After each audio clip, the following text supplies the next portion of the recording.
নমস্কার, people voice নিউজে আপনাদের সবাইকে স্বাগত। আমি অরূপ। ইতিমধ্যেই এই ভাইরাল ভিডিও নিশ্চয়ই আপনারা সবাই শুনে ফেলেছেন।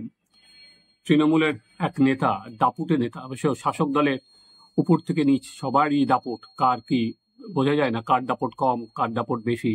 ওই শাসক দলের একটা ফ্ল্যাগটা থাকলেই হলো, কি দাপট। এবার সেই দাপুটে নেতা তিনি হচ্ছেন দিনহাটা 2 ব্লকের তৃণমূলের সভাপতি দীপক কুমার ভট্টাচার্য। যে বক্তব্যটা দিয়েছেন উনি 21শে জুলাইয়ের প্রস্তুতি সভায়, সেটা আপনাদের বক্তব্যটা আমি তাও একবার আপনাদের বলে দিচ্ছি। সেখানে উনি বলেছেন, এত কিছু পাওয়ার পরেও, লক্ষ্মীর ভাণ্ডারের টাকা পাওয়ার পরেও যারা তৃণমূল কংগ্রেসকে ভোট না দিয়ে বিরোধীদের ভোট দিয়েছে, তাদের মধ্যে কিছু জনের নাম লক্ষ্মীর ভাণ্ডার থেকে বাদ দিয়ে কেটে দেওয়ার দরকার আছে। লক্ষ্মীর ভাণ্ডারের টাকা তৃণমূল পরিচালিত রাজ্য সরকারের টাকা, এটা নরেন্দ্র মোদীর বাবার টাকা নয়। অর্থাৎ সরাসরি হুমকি দিয়েছেন। এবং উনি যখন এই কথাটা বলছেন, তখন আমরা কি দেখলাম, যে ওখানকার উপস্থিত যারা তৃণমূলের কর্মীরা আছেন তারা প্রচণ্ডভাবে হাততালি দিচ্ছেন। এটা যদি মনে করে থাকেন যে এটা এই তৃণমূল একটা নেতার বা ব্লক সভাপতির বিচ্ছিন্ন একটা বয়ান, সেটা একেবারেই না। কারণ আমি কেন বলছি, এই যে লক্ষ্মীর ভাণ্ডারের টাকা দেওয়ার পর তৃণমূল কংগ্রেসের ভোট বাক্সে যে ভোট আসছে না, এটা তৃণমূল কংগ্রেসের কিন্তু আশঙ্কা কয়েকশো গুণ বাড়িয়ে দিয়েছে। 2021 সালের ভোটে তৃণমূল কংগ্রেস লক্ষ্মীর ভাণ্ডারের টাকা দিয়ে 500 টাকা দিয়ে যে ডিভিডেন্ড পেয়েছিল, সেই ডিভিডেন্ড কিন্তু 2024-এর লোকসভার ভোটে তৃণমূল কংগ্রেস পায়নি। এবং সেই আশঙ্কা থেকেই তৃণমূল কংগ্রেসের নেতারা কিন্তু সুর চড়াচ্ছে। ফলে এটা মনে করার কোনো কারণ নেই যে এটা একটা নেতা যে হঠাৎ করে বয়ান দিয়ে দিল, এটা দল সেটা অনুমোদন করছে না। কেন বলছি, এবং তারপরে আমরা সেটা তথ্যসহ বিশ্লেষণ করার চেষ্টা করছি যে কেন তৃণমূল কংগ্রেসের মহিলা ভোট ব্যাংক লক্ষ্মীর ভাণ্ডার নেওয়ার পরেও ভোট দেয়নি। চলুন সেটা আমরা বিশ্লেষণ করব। তার আগে আমরা দেখিনি যে কিছুদিন আগে উত্তরবঙ্গ উন্নয়ন মন্ত্রী উদয়ন গুহ, উনি ওনাদের যে নতুন সাংসদ হয়েছেন, সেখানে কর্মীদের উদ্দেশ্যে তিনি বলেছিলেন মাথাভাঙার নজরুল মঞ্চে যে কলকাতায় মন্ত্রীদের বৈঠকে আমরা আলোচনা করেছি, মুখ্যমন্ত্রীকে বলেছি লক্ষ্মীর ভাণ্ডারের বিষয়ে বিধায়কদের নজরদারির দরকার আছে। কেন? কারণ উদয়ন গুহকে আমরা বারবারই দেখেছি যেখানে উনি বলছেন উত্তরবঙ্গ উন্নয়ন মন্ত্রী হিসাবে যে সমস্ত পুরসভা বা যে সমস্ত, কারণ আমরা জানি শহরাঞ্চলে সিপিএম এর আর কি তৃণমূল ভোট কম পেয়েছে, সেই জায়গায় উন্নয়নের কাজ উনি নিয়ে যাবেন না, সেই জায়গায় উনি উন্নয়নের জন্য বরাদ্দ কম করছেন। এটা কিন্তু আমরা ওনাকে বলতেই শুনেছি যে কোচবিহারের বিভিন্ন এলাকায় যেখানে বিজেপি বেশি ভোট পেয়েছে, আর কি তৃণমূল না করলে উন্নয়নের টাকা দেওয়া যাবে না। কিন্তু দীপক বাবু সব ছাপিয়ে গেছেন যে লক্ষ্মীর ভাণ্ডারের নাম কেটে দাও। এই লক্ষ্মীর ভাণ্ডারটা কিন্তু তৃণমূলের কাছে একটা ভোট জেতার সম্পূর্ণ বড় চাবিকাঠি। কারণ এবারে লোকসভা ভোটে প্রতিটা প্রচার সভায় আমরা দেখেছিলাম তারা লক্ষ্মীর ভাণ্ডার বন্ধ করে দেবে বিজেপির এক নেত্রী, সেই ক্যাসেট বাজিয়ে যেতেন অভিষেক বন্দ্যোপাধ্যায়, সেই কথা বলতেন মমতা বন্দ্যোপাধ্যায়, এবং বারবার করে বলতেন যে বিজেপি এলে লক্ষ্মীর ভাণ্ডার বন্ধ করে দেবে, আমরা যদি ক্ষমতায় না ফিরি তাহলে লক্ষ্মীর ভাণ্ডার বন্ধ করে দেবে। এটা মমতা এবং অভিষেক বন্দ্যোপাধ্যায় প্রতিটা জনসভায় কিন্তু এটা পই পই করে বলেছেন। এবং মমতা বন্দ্যোপাধ্যায় তারপরেই বলেছেন, কই আমার মা লক্ষ্মীরা, আর কি লক্ষ্মীর তারা শঙ্খ দাও উলু দাও, যেটা উনি বলেন আর কি লক্ষ্মীর ভাণ্ডারের সঙ্গে কানেক্ট করতে চাইছেন। কিন্তু ভোট তো শেষ হলো, ভোট শেষ হয়ে চলুন এবার আমি যেটা বলছি, লক্ষ্মীর ভাণ্ডার নিয়েও কেন তৃণমূল কংগ্রেসকে মহিলারা ভোট দিচ্ছে না, এটা কিন্তু তৃণমূল কংগ্রেসের মাথা ব্যথার প্রধান উৎস হয়ে দাঁড়িয়েছে। কেন বলছি, এ রাজ্যে মহিলা ভোটার হচ্ছে মোট 3,63,00,000। হ্যাঁ, ঠিকই শুনেছেন, 3,63,00,000। রাজ্যে গড়ে ভোট পড়েছে 80%, অর্থাৎ 3,06,00,000 বেশি মহিলা ভোট দিয়েছেন। এবার 42টি আসনে তৃণমূল কংগ্রেস মোট ভোট পেয়েছে 2,75,60,000 কিছু বেশি, অর্থাৎ মোট ভোটদাতার 45.46% তৃণমূলকে ভোট দিয়েছে। এদের অর্ধেক ধরে দিলাম আমি, যদি মহিলা ভোটার হলে সংখ্যাটা দাঁড়ায় হচ্ছে 1,38,00,000। অর্থাৎ তৃণমূল কংগ্রেসের 2,75,00,000 ভোট পেয়েছে। এটা যদি হাফ করে দিই, মহিলারা ভোট দিয়েছে, তার মানে সেটা দাঁড়াচ্ছে 1,38,00,000। অথচ রাজ্য সরকারের অর্থ দপ্তরের পরিসংখ্যান তথ্য বলছে যে 1,98,00,000 মানুষকে মহিলাদের লক্ষ্মীর ভাণ্ডার দেওয়া হয়।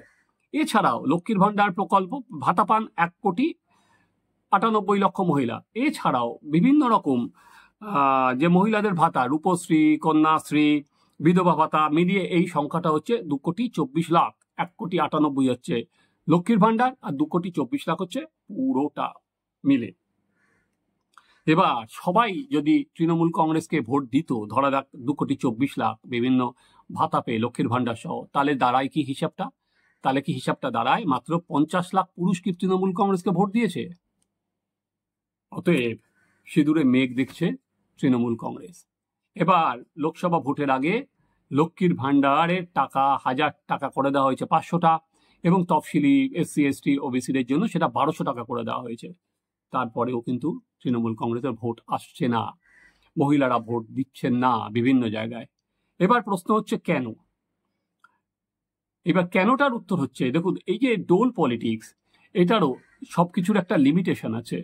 আর কি, আপনি যদি দেখেন বিভিন্ন জায়গায় ডোল দিতে দিতে মানুষের চাহিদা বাড়তে শুরু করে, যে বা এটা পাওয়ার পরও স্বাভাবিক যে 1,000 টাকা বাড়িতে কোনো কাজ না করেই পাচ্ছে, সে আরো 2 দিন পর 6 মাস পাওয়ার পর সে 2,000 টাকার স্বপ্ন দেখতে পারে, সে 2,500 টাকার স্বপ্ন দেখতে পারে। আর বিজেপি বলতে শুরু করেছে আমরা অন্নপূর্ণা ভাণ্ডারে 3,000 টাকা পাইয়ে দেবো। হয়তো সেটার দিকেও কেউ বিজেপির দিকে যেতে পারে, কারণ বিজেপি শাসিত স্টেটে সেখানে এই টাকাটা বেশি দেওয়া হচ্ছে। এবং আরেকটা বিষয় আছে, সেটা হচ্ছে লোকসভা ভোটের আগে যেটা সামনে এসেছিল, সেটা হচ্ছে সন্দেশখালী যে মহিলাদের ওপর অত্যাচারের ছবি, শেখ শাহজাহান বাহিনী, যে তৃণমূল কংগ্রেস যেটা বারবার করে তারা না করেছিল, তৃণমূল কংগ্রেস যেটা বারবার করেছিল, বলেছিল মিথ্যা খবর, এটা বিভ্রান্তিকর খবর, এটা লোকসভা ভোটের আগে বিরোধীদের ষড়যন্ত্র চক্রান্ত, যা যা বলার হয়। পরবর্তীকালে আমরা কি দেখলাম, যে সুপ্রিম কোর্টে কিন্তু রাজ্য সরকার আবেদন যেটা করেছিল শেখ শাহজাহানকে বাঁচানোর জন্য, সেখানে সুপ্রিম কোর্ট পর্যন্ত প্রশ্ন তুলেছে যে একজন লোককে বাঁচানোর জন্য রাজ্য সরকারের এত আগ্রহ কেন? অতএব সিবিআই তদন্ত চলছে, মহিলাদের উপর অত্যাচার নিয়ে তদন্ত হচ্ছে। অতএব সেই একটা কিন্তু জায়গা কিন্তু দেখা গেছে যে মহিলারা যেখানে লক্ষ্মীর ভাণ্ডার নিয়েও আজকে সন্দেশখালীর রাস্তায় প্রতিবাদ করেছেন, বিভিন্ন জায়গায় মহিলারা প্রতিবাদের মুখ হয়ে উঠছেন। আজকে গ্রাম বাংলায় আমরা যদি দেখি, তৃণমূল কংগ্রেসের সরকারের বিরুদ্ধে যত না পুরুষরা মাঠে নামছেন, অনেক বেশি কিন্তু মহিলারা মাঠে নামছেন। সেটা আপনারা কিন্তু ইকুয়েট করতে পারেন সিঙ্গুর বা নন্দীগ্রামের সঙ্গে। ওই সময় আমরা কি দেখেছিলাম, সিঙ্গুর আর নন্দীগ্রামে কিন্তু মহিলারাই প্রথম পথে নামেছিলেন, এই আন্দোলনটাকে পরিচালনা করেছিলেন নন্দীগ্রামে। আমি একাধিক উদাহরণ দিতে পারি সেখানে দাঁড়িয়ে কিভাবে নন্দীগ্রামের মহিলারা আগে অত্যাচারিত হয়েছিলেন, তারপরেও তারা সিপিএম এর বিরুদ্ধে রুখে দাঁড়িয়েছিলেন। এইটা কিন্তু তৃণমূল কংগ্রেস ভোট, কিন্তু এই যে বললাম সিঁদুরে মেঘ দেখছে, তৃণমূল কংগ্রেস ভোটে দিচ্ছে, এ বিষয়ে কোনো সন্দেহ নেই। কিন্তু সেই ভোট মধ্যে এই যে 4টে বিধানসভার নির্বাচন হয়ে গেল, এবং সেখানে কতটা জল আর কতটা দুধ, এটা তৃণমূল কংগ্রেস আবারও সেই গুলিয়ে ফেলেছে, নিজেই জানে না। কারণ লোকসভা ভোটের পর তৃণমূল কংগ্রেসের উচিত ছিল ভোটটাকে ফ্রি অ্যান্ড ফেয়ার হতে দেওয়া। কি আছে, এটাতে সরকার বদল হবে না। তা সত্ত্বেও কিন্তু শাসক দল সেই সুযোগটা নিল না, কারণ তারা ভয় পেল যদি বিজেপি তাদের 3টে আসন যেটা লোকসভায় পেয়েছিল, রানাঘাট, বাগদা এবং রায়গঞ্জে জিতে যায়, তাহলে হয়তো 2024-এ যে 29টা জয়ের যে উচ্চধ্বনি বা এই জয় নিয়ে যে ন্যারেটিভ, সেটা কোনো জায়গায় আঘাতপ্রাপ্ত হবে। তাই জন্য 3,000 ভোট মানিকতলায় সেটা গিয়ে দাঁড়ায় 62,000। কোন ম্যাজিকে কেউ জানে না, যে কোথায় উন্নয়ন, 1 মাসের জন্য এত উন্নয়ন ঢলে পড়লো, সেই উন্নয়নে সবাই ভোট দিয়ে দিলেন তৃণমূলের বাক্সে। এইটা কিন্তু খুব সাংঘাতিক দিক। এবং দ্বিতীয়ত অন্য একটা কাজ আর কি প্রশ্ন এখানে আসে, সেটা হচ্ছে এটা যেহেতু 21শে জুলাইয়ের প্রস্তুতি সভা ছিল, তাহলে কি মহিলারা তৃণমূল কংগ্রেসের মিটিং মিছিলেও যাচ্ছেন না? সেই প্রশ্নটাও কিন্তু ওঠা প্রাসঙ্গিক। কারণ 21শে জুলাইয়ের যে মিছিল, সেখানে কি মহিলাদের মুখ আরো বেশি বাড়াতে চায় তৃণমূল, যেটা ইতিমধ্যে হচ্ছে না। এবং ব্লক সভাপতিদের কিন্তু উপরে দায়িত্ব পড়েছে লোক নিয়ে যাওয়ার। তাহলে কি ব্লক সভাপতিরা বুঝতে পারছেন যে মহিলারা শাসক দল থেকে বা নিজের দল থেকে মুখ ঘোরাচ্ছে, সেই জন্যই কিন্তু চাপ দেওয়া হচ্ছে। দেখুন, এটার পর যা হয় যে মিডিয়াতে খবর হলে উচ্চ পদের নেতারা বলেন, না না না না, এটা হচ্ছে না, আমাদের দলের অবস্থান নয়। দলের অবস্থান নয়, তাহলে কি এই নেতাকে দলের থেকে সরিয়ে দেওয়া হবে, তাকে পদ থেকে সরিয়ে দেওয়া হবে?